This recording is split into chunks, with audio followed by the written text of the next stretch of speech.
Okay, then a little bit of theory of all this. What's the different definitions of security features of systems or objects that we test, other objects other than systems that we test?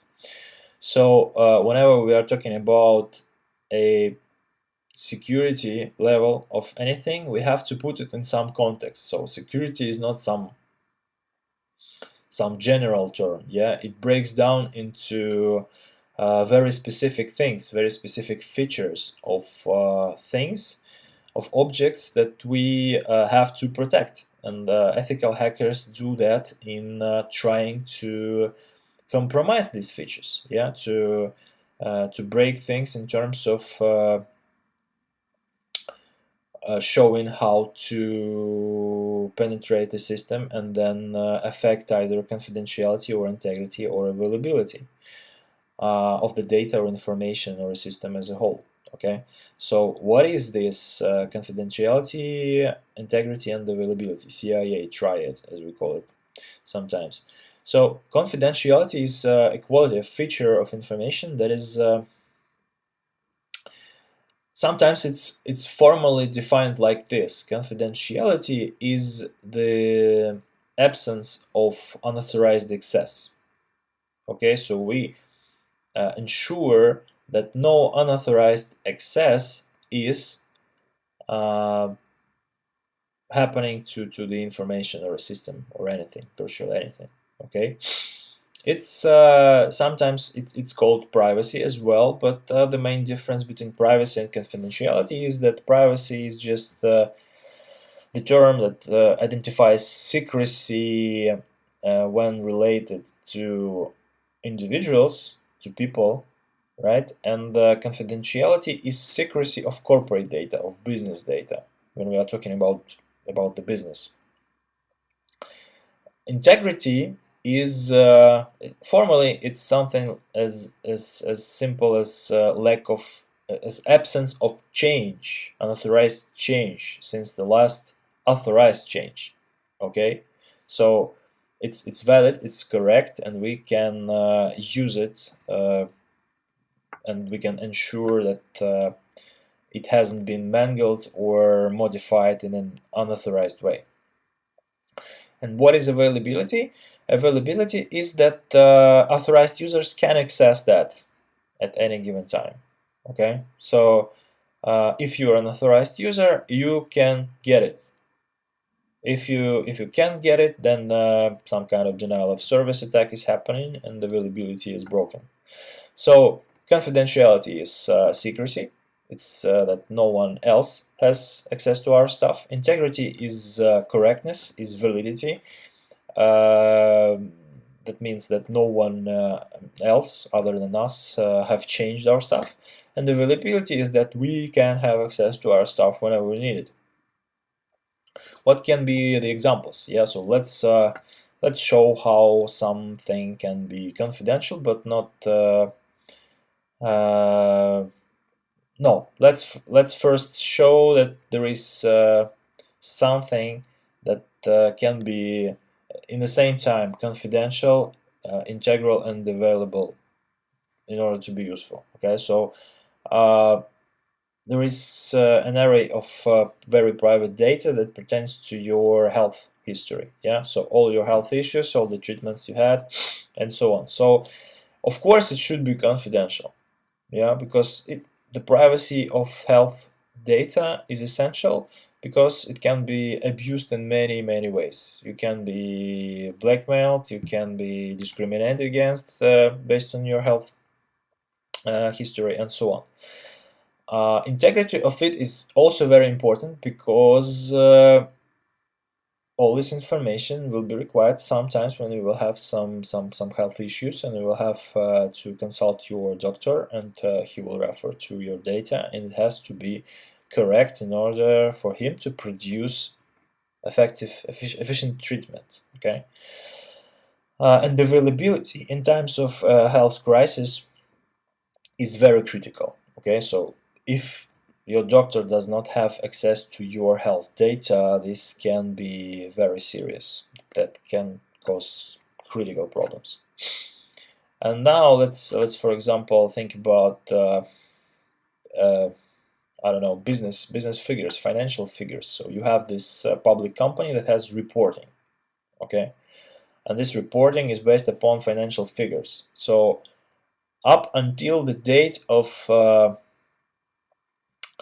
issuing the public report, all these figures are strictly confidential, okay, because a lot of things are playing against you once these figures are becoming available, starting from your PR situation, or even ending in some penalties. Yeah, so this can be very serious.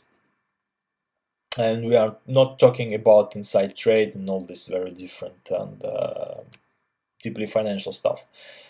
But when it's over, right? The reporting period has ended, and you have to issue the report. Yeah, in some way you are ensuring its availability to the public, to your investors, and to different governing bodies as well. It should be correct. Okay, so you have to ensure that its integrity is preserved during the process of its creation, and all the figures are exactly the same as in the reality. Okay, no one is mangling, no one is playing around, and no one is committing inside fraud.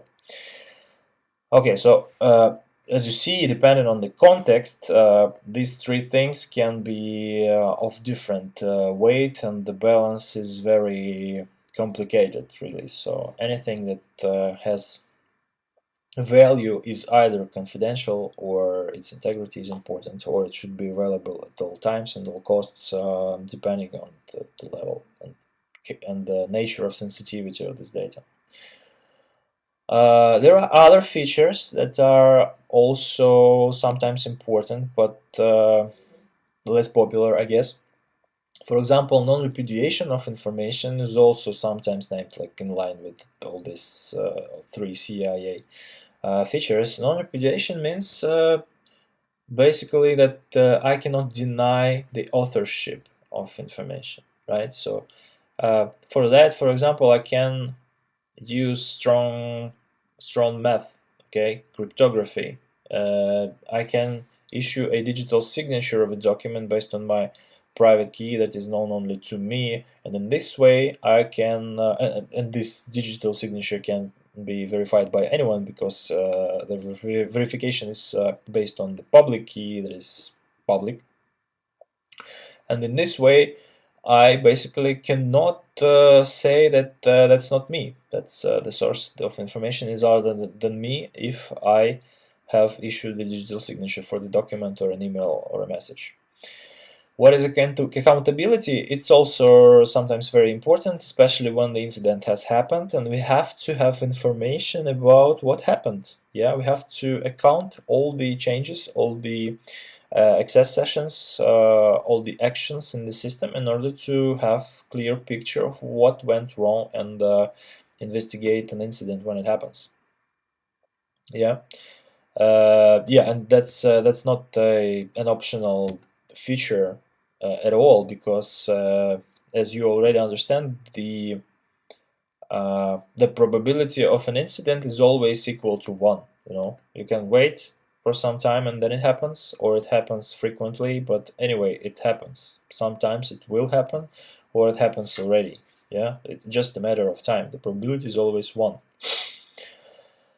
And just to finish this theoretical nightmare, yeah, let's just provide 3 more definitions of another triad. Yeah, there are a lot of triads in security industry. No, I'm just kidding. Just these 2. So the second one is AAA triad. It's authentication or access control, authorization, and accounting. Accounting, basically, just starting from the last one, is providing this accountability, that everything is recorded somewhere and there is a log that cannot be changed only by even by the system administrator or system owner. So there is a very fortified facility that collects all the logs, and we can refer to them anytime we need. Authentication is this process of verifying that users are who they claim to be. Okay, so I'm coming in, I'm just providing you with some identification, but that's not enough. I have to show you that that's verifiable, that I am the entity that is described in this identification. For example, I have a login name. Yeah, I have a login name, Vlad, but in order to be logged in, authenticated by a system, I have to provide a authentication factor. Okay, so this can be one of three. Something I can forget, something I can lose, and something I cannot change. Yeah, so that's just kidding again, but that's something I know, something I have, and something I am. Uh, Something I know can be a password or a passphrase. Something I have can be a token or a mobile phone that will receive a one-time password via SMS. And something I am is a biometric feature that I possess. For example, it's a fingerprint or an iris image or something like that, or a form of the palm of my hand.